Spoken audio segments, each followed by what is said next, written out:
तो liquid fuel के बारे में डिस्कस करते हैं। सबसे पहले लिक्विड फ्यूल जो है सॉलिड फ्यूल के कंपैरिजन में ज़्यादा यूज़फुल है, चाहे वो डोमेस्टिक हो या इंडस्ट्रियल हो। ठीक है, इन दोनों में लिक्विड फ्यूल की जो एप्लीकेशन है वो मोर एप्लीकेबल है, मोर ज़्यादा उपयोगी है। डोमेस्टिक फ्यूल, डोमेस्टिक पर्पज़ हो चाहे इंडस्ट्रियल पर्पज़ हो, उसके लिए जो लिक्विड फ्यूल है वो ज़्यादा उपयोगी है। फॉर एग्ज़ाम्पल जो लिक्विड फ्यूल यूज़ होता है पेट्रोलियम के अंतर्गत सारे प्रोडक्ट आते हैं, जैसे पेट्रोल हो गया, डीजल हो गया, पैराफिन हो गया, ऑलिफिन हो गया, है ना, जो आपके पास मोम होता है, वैक्स होता है, एट्सेट्रा, जितने भी पदार्थ होते हैं उन सब को हम क्या कहते हैं, वो सारे कहाँ से प्राप्त होते हैं? क्रूड ऑयल से प्राप्त होते हैं। कहाँ से प्राप्त होते हैं? क्रूड ऑयल से प्राप्त होते हैं। और क्रूड ऑयल को हम बोलते हैं पेट्रोलियम। ठीक है, पेट्रोलियम पदार्थ। तो पेट्रोलियम पदार्थ कहाँ से पैदा होते हैं? देखो, पेट्रो मीन्स होता है रॉक्स। पेट्रो मीन्स क्या होता है? रॉक्स। और ओलियम मीन्स होता है ऑयल।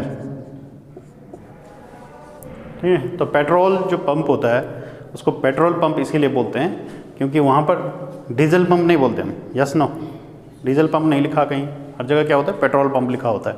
तो पेट्रोल पंप इसलिए वजह से लिखा होता है क्योंकि पेट्रो मीन्स होता है रॉक्स, चट्टानों के नीचे पाए जाने वाला जो तेल है वो यहाँ पर मिलेगा इस जगह पर, तो उसको क्या कहते हैं? Petrol pump. ठीक है, पेट्रो मीन्स रॉक्स, चट्टाने, ओलियम मीन्स ऑयल। तो जो ये यहाँ पर जो तेल मिलेगा एक जगह पर, वो आपके पास कैसा होगा? चट्टानों के नीचे से पैदा होने वाला या निकालने वाला तेल। ठीक है, उसमें पेट्रोल भी हो गया, डीजल भी हो गया, बाकी पदार्थ भी हो गए। ठीक है, वो कहाँ मिलेगा? एक पंप के एक जगह के पास मिलेगा, उसका नाम है पेट्रोल पंप। प्लेसेस हैं, उन प्लेसेस पर क्या होगा? ये जो पेट्रोलियम पदार्थ आप ऑब्टेन करेंगे, जैसे पेट्रोलियम पदार्थ में क्या करेंगे? पेट्रोल, डीजल हैं, कैरोसिन, ये सबको ऑब्टेन करेंगे आप। तो इन सबको ऑब्टेन करने के साथ साथ कुछ प्लेसेस ऐसे होते हैं, कुछ सर्टेन प्लेसेस ऐसे होते हैं जहाँ पर इनके साथ नेचुरल गैस भी होती है। क्या होती है? नेचुरल गैस भी होती है। ठीक है, जैसे नेचुरल गैस क्या है? CH4 है ना। इसके अलावा ऊपर की नेचुरल गैस मतलब CH4 के बाद C2H6 हो गई, है ना। इस तरह की गैसेस भी वहाँ पर ऑब्टेंड होती है। तो उन गैसों का भी हमारे लिए क्या है? एप्लीकेशन है। हम उनसे जो है, जैसे ऊपर की गैस है, जैसे ब्यूटेन से हम क्या बनाते हैं? खाना बनाते हैं। डोमेस्टिक पर्पज़ के लिए यूज होता है कि नहीं होता है? तो लिक्विड फ्यूल के साथ साथ कभी कभी क्या होता है, कुछ जगहों पर गैसेस फ्यूल भी ऑब्टेंड होते हैं हमें। ठीक है कि नहीं? अब इसमें हम आगे देखते हैं, जो पेट्रोल प्राप्त होता है या डीजल प्राप्त होता है, तो मेन होता है वो, उनको हम कहते हैं पहले पैराफिन। ठीक है, अब पैराफिन क्या होते हैं? पैराफिन होते हैं आपके पास जैसे मतलब single chain hydrocarbon. Single chain hydrocarbon को हम क्या कहेंगे? पैराफिन। जैसे CH4 से लेकर C40H, C35, C35, S72। ठीक है, या इससे भी अबव, वो क्या होंगे आपके पास? पैराफिन होंगे। पैराफिन मतलब सिंगल बॉन्डेड कार्बन। तो पैराफिन में सारे जो एल्केन होते हैं, एल्केन होते हैं, वो सारे के सारे क्या है? पेट्रोलियम पदार्थ हैं। इसमें आपके पास पेट्रोल भी आएगा, डीजल भी आएगा, कैरोसिन भी आएगा, वैक्स भी आएगा, एट्सेट्रा। ठीक है ना। कुछ और भी प्रोडक्ट प्राप्त होते हैं पेट्रोलियम में, जैसे कुछ पैराफिन के अलावा ऑलिफिन भी पैदा होते हैं। ऑलिफिन क्या है? जो डबल और ट्रिपल बॉन्डेड कार्बन वाले। फॉर एग्जांपल अगर C3H6 ये कोई पदार्थ है हमारे पास, C3H8 क्या है? प्रोपीन है, गैस है ये, है ना। जैसे मान लीजिए हमारे पास कुछ प्राप्त हो गया C4 की जगह अगर हम C8 रख दें और H16 रख दें, पैराओलिफिन का फार्मूला क्या है, CnH2n, ये हो गया। पैराफिन का फार्मूला क्या है, CnH2n+2। तो इसके अंतर्गत ये चीज़ें आएगी, सिंगल बॉन्डेड कार्बन, जितने कार्बन हैं उससे 2 गुने से +2 क्या होंगे आपके पास, हाइड्रोजन होंगे। और इसके ओलिफिन में या तो डबल होंगे, ओलिफिन में 2 फार्मूले हैं, और CnH2n-2 ये भी हो सकता है। डबल और ट्रिपल बॉन्डेड कार्बन होते हैं, ठीक है। डबल बॉन्डेड होंगे तो CnH2n और ट्रिपल बॉन्डेड होंगे तो CnH2n-2, ठीक है। इस तरह के पदार्थ हमें मिलते हैं पेट्रोलियम के अंतर्गत। तो इसमें प्लस किया जाता है, एक किया जाता है ऑक्टेन नंबर से, दूसरा किया जाता है सीटेन नंबर से। एक किया जाता है ऑक्टेन नंबर से, दूसरा किया जाता है सीटेन नंबर से। ऑक्टेन नंबर से किया जाता है पेट्रोलियम की रेटिंग, पेट्रोल की रेटिंग, पेट्रोलियम में तो सभी आ गया। सीटेन में क्या, सीटेन नंबर से रेटिंग की जाती है या क्वालिटी चेक की जाती है पेट्रोल की, और जो ऑक्टेन नंबर से पेट्रोल की जाती है और सीटेन नंबर से डीजल की जाती है, ठीक है। अब डीजल और पेट्रोल, इनके बारे में थोड़ा डिटेल में बात करते हैं। सबसे पहले बात करते हैं ऑक्टेन नंबर की। तो सबसे पहले हम नंबर देखो क्या होता है। सबसे पहले ऑक्टेन नंबर हमने कहा कि पेट्रोल की रेटिंग के लिए यूज होता है, और पेट्रोल की रेटिंग या पेट्रोल की क्वालिटी चेक की जाती है ऑक्टेन नंबर से। ये बात पहले आपको क्लियर होनी चाहिए। उसके बाद हम जानते हैं कि पेट्रोल इंजन जो होता है वो कैसे कंबस्टन करता है पेट्रोल का। क्या होता है जो पेट्रोल इंजन होता है, पेट्रोल इंजन में जो पिस्टन होती है जब वो सक्शन आती है तो ऊपर से जो ऑयल है, गैसोलीन जिसे बोलते हैं, गैसोलीन यानी पेट्रोल, और एयर का मिक्सचर को वो सक्शन करती है, मतलब खींचती है। खींचने के बाद जैसे वो नीचे, खींचने के बाद एक बार जब नीचे आ जाता है, फिर जब अपवर्ड पिस्टन का क्या होता है, अपवर्ड स्ट्रोक जब होता है, तो अपवर्ड स्ट्रोक के दौरान जो पेट्रोल है उसका कंप्रेशन होता है, ठीक है। और कंप्रेशन जिस समय होता है उसी समय स्पार्क प्लग से स्पार्किंग होती है, और स्पार्किंग प्लग और कंबस्टन जब होता है तो ऑयल जो है उसका क्या होता है, कंबस्टन होता है, मतलब वो जलता है। उससे क्या होता है, जब कंबस्टन होता है किसका, गैसोलीन का। गैसोलीन क्या है, पेट्रोल। तो गैसोलीन प्लस एयर का मिक्सचर क्या होगा, इसका क्या होगा, कंबस्टन होगा। जब कंबस्टन होगा तो उस समय क्या प्रोड्यूस होगी, CO2 और H2O, कुछ हॉट गैसेस प्रोड्यूस होगी। हॉट गैसेस जब प्रोड्यूस होगी तो जो ये आपके पास पिस्टन है, ये पिस्टन जो है एक बार ऊपर जाती है, एक बार नीचे आती है, ठीक है। तो ऊपर जाती है तो उस समय कंप्रेशन होता है, यहाँ पर इन दोनों के बीच में कंप्रेशन होगा। ऐसे में जब कंप्रेशन होगा तो उस समय क्या होगा, CO2 और H2O प्रोड्यूस होगी। अब जब CO2 H2O प्रोड्यूस होगी तो ये गैसेस क्या करती, फिर प्रेशर मारती नीचे, ठीक है। प्रेशर मारेगी नीचे तो प्रेशर से फिर पिस्टन नीचे आ जाएगी, ठीक है।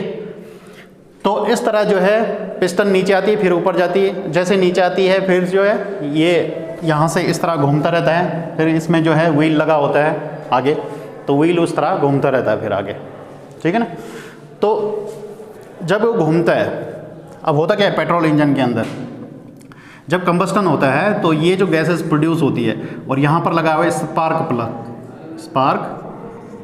प्लग, ध्यान दीजिएगा, कहीं पर लगा हुआ है स्पार्क प्लग आपको पता होगा, आपने देखा होगा स्पार्क प्लग होता है, बाइक में देखा होगा।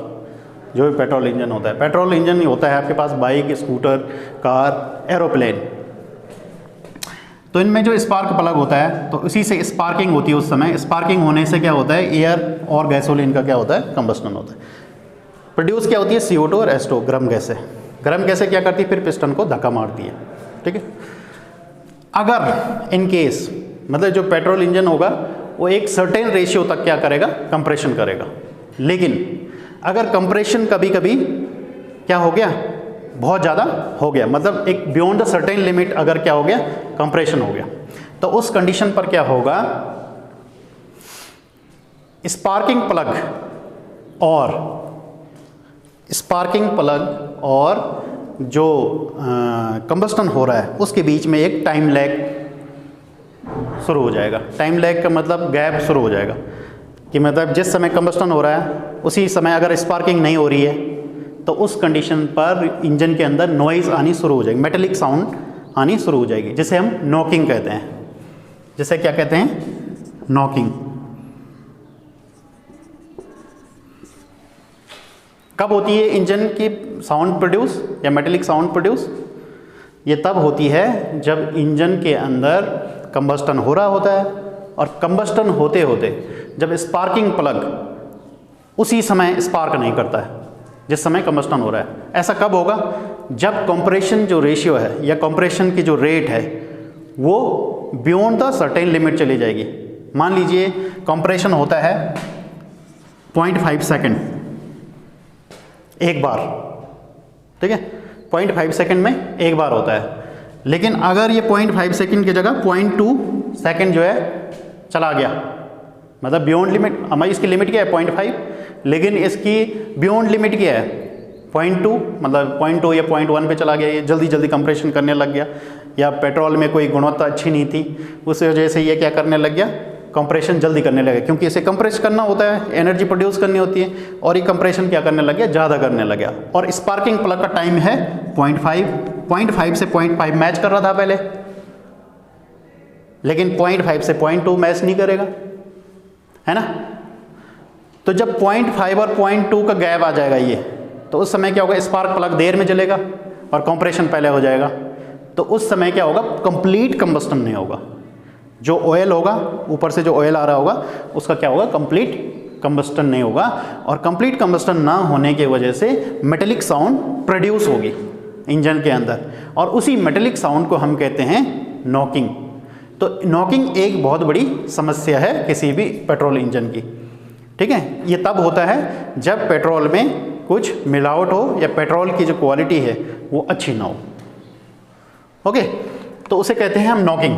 अब आगे बात करते हैं ऑक्टेन नंबर की। अब ऑक्टेन नंबर में हमारे पास एक साइंटिस्ट कहा कि जो आइसो ऑक्टेन है, ये जो कंपाउंड है, इसका जो ऑक्टेन नंबर होता है वो 100 होता है। ऑक्टेन नंबर में एक आर्बिट्रेरी नंबर है, स्वेच्छा से रखा हुआ नंबर है, मतलब इसकी जो गुणवत्ता है वो 100 है पूरी। ये कहने का मतलब है कि ये जो कंपाउंड है, अगर हम इसे पेट्रोल के रूप में इस्तेमाल करते हैं तो इसकी गुणवत्ता क्या है, 100 है पूरी।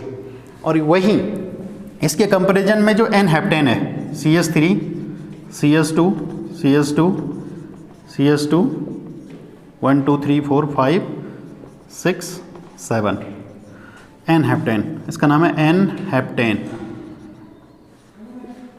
इसकी जो ऑक्टेन नंबर है वो है 0। कहने का मतलब इसकी जो गुणवत्ता है, अगर हम इसे पेट्रोल के रूप में इस्तेमाल करते हैं तो इसकी गुणवत्ता क्या है, 0 है, इसकी क्वालिटी क्या है, 0 है। तो अगर हम इसे पेट्रोल के रूप में इस्तेमाल करते हैं एन हेप्टेन को, तो ये सबसे ज़्यादा मेटेलिक साउंड प्रोड्यूस करेगा, आपके इंजन को नुकसान पहुंचाएगा, ओके।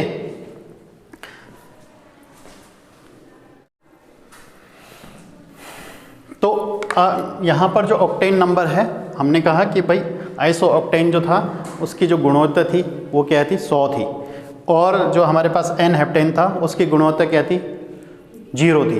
अगर हम एन हेप्टेन को पेट्रोल के रूप में इस्तेमाल करते हैं तो इसकी जो गुणवत्ता होगी 0 होगी। ये मेटेलिक साउंड बहुत ही ज़्यादा प्रोड्यूस करेगा और पूरे इंजन के पिस्टन को ख़राब कर देगा, ठीक है। और अगर हम आइसो ऑक्टेन को इस्तेमाल करते हैं तो हमारे पास पेट्रोल की गुणवत्ता क्या होगी, 100% होगी, और ऐसा जो पेट्रोल होगा वो एरोप्लेन या ऐसे इंजनों में यूज होता है, ठीक है। अब ऑक्टेन नंबर क्या है, इसको डिफाइन कैसे करते हैं, तो हमने इसी डिफाइन करने के लिए इन्हीं के मिक्सचर को बना दिया। तो हमने कहा कि द एग्जामिनेशन,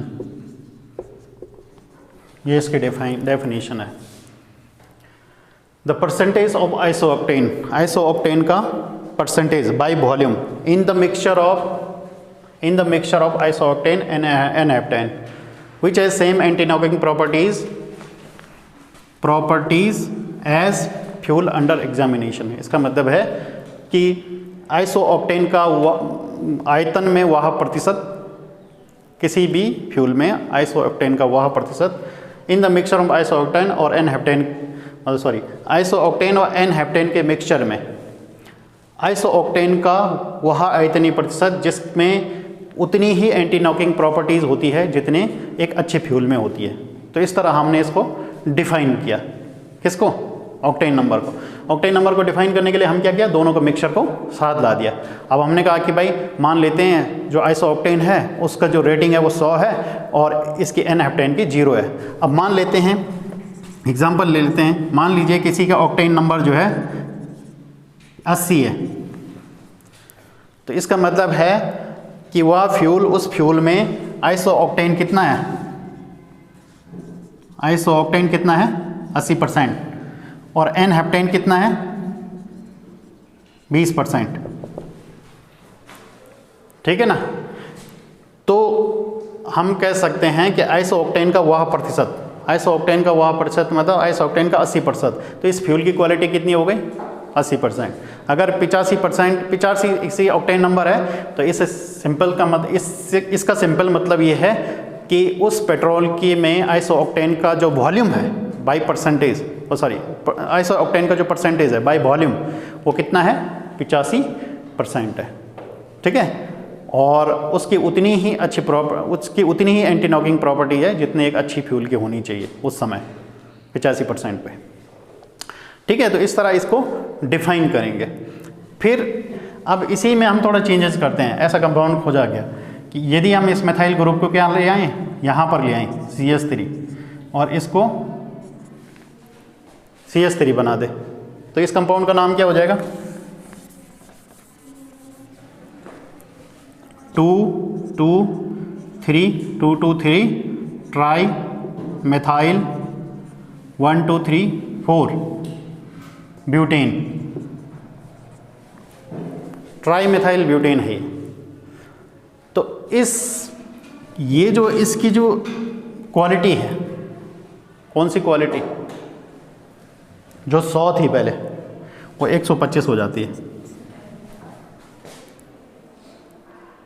ठीक है 125 हो जाती है। और अगर हम स्ट्रेट चेन को थोड़ा बढ़ा दें CS2 और CH3, तो ये क्या हो गया हमारे पास 1 2 3 4 5 6 7 8 9, या n-नोनेन हो गया, नोनेन, ये क्या हो गया n-नोनेन।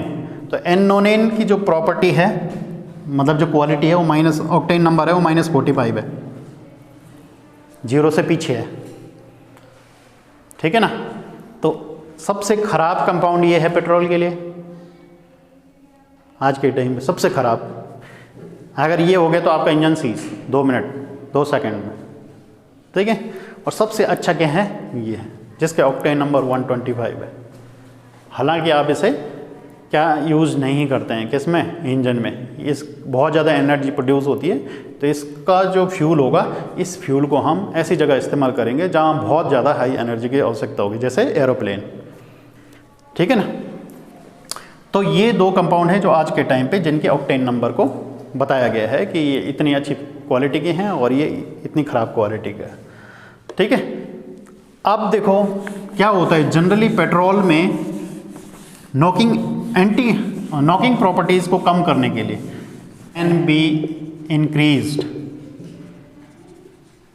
कैसे बढ़ाई जा सकती है किसी के ऑक्टेन नंबर। अगर किसी के ऑक्टेन नंबर मान लीजिए 79 है, पहली बात तो 80 तक अगर किसी के ऑक्टेन नंबर है तो अच्छा फ्यूल माना जाता है, 80 और 80 से ऊपर है, ठीक है। 80 से नीचे थोड़ा अच्छा फ्यूल नहीं माना जाता है। अगर किसी की ऑक्टेन नंबर 79 है तो हम इसमें जरूर निश्चित है कि कुछ नॉकिंग प्रॉपर्टीज़ आएगी। इस नॉकिंग प्रॉपर्टीज़ को ख़त्म करने के लिए हम क्या करते हैं, कुछ सब्सटेंसेस मिलाते हैं, उससे जो ऑक्टेन नंबर है वो बढ़ जाती है। वो सब्सटेंस है आपके पास C2H5 का whole 4 Pb, tetraethyl lead, tetra ethyl lead TL, ठीक है ना, टेट्रा एथाइल लेड है, इसको मिलाया जाता है, ठीक है। एक और मिलाया जाता है C2H5 का whole twice tellurium, di ethyl tellurium मिलाया जाता है। टेट्रा एथाइल लेड और डाई एथाइल टेलूरियम इसमें मिलाया जाता है। लेकिन जैसे लेड है, लेड अगर आप पेट्रोल में मिलाएंगे, मतलब टेट्रा एथाइल लेड पेट्रोल में मिलाएंगे तो नॉकिंग प्रॉपर्टीज़ भले ही कम हो जाए, या दूसरे शब्दों में कहें भले ही ऑक्टेन नंबर इसकी बढ़ जाए, परंतु इससे जो पोल्यूशन है उसके रेट बढ़ जाती है। क्योंकि जो लेड होता है, लेड से जो इन्वायरमेंट में जब लेड रिलीज़ होगा तो उससे लिविंग ऑर्गेनिज्म के अलावा जो नॉन लिविंग ऑर्गेनिज्म है उनमें भी क्या बोलते हैं, डैमेज होता है, ठीक है। जो लिविंग ऑर्गेनिज्म है, जैसे आप हैं, तो आप में क्या होता है, नर्वस सिस्टम आपका ख़राब होता है। लेड का जो सबसे ख़राब उपयोग है वो है नर्वस सिस्टम को ख़त्म करना। आपका नर्वस सिस्टम ख़त्म है, फिर आप क्या हैं, ठीक है ना। तो आज के टाइम पे प्लेटिनम कैटलिस्ट का यूज किया जाता है, आज के टाइम पे प्लेटिनम कैटलिस्ट का यूज किया जाता है, जिससे नॉकिंग प्रॉपर्टीज़ कुछ हद तक कम हो जाती है पेट्रोल के अंदर। ओके, ये तो था पेट्रोल के बारे में बातें। ओके, जो स्ट्रेट चेन एल्केन है उनका जो ऑक्टेन नंबर होता है वो क्या होता है, कम होता है rather than branch chain alkane. या दूसरे शब्दों में अगर हम बात करें कि फ्यूल रेटिंग अगर स्ट्रेट चेन एल्केन की है तो ये अच्छा फ्यूल नहीं है rather than branch chain alkane. और ब्रांच चेन एल्केन से ज़्यादा अच्छा फ्यूल है एल्कीन्स, और उससे भी अच्छा फ्यूल है एरोमेटिक हाइड्रोकार्बन। तो इससे साबित होता है कि एरोमेटिक हाइड्रोकार्बन जो है वो सबसे अच्छा फ्यूल है पेट्रोल इंजन के हिसाब से। ओके, तो एक चीज़ तो आप ये ध्यान रखना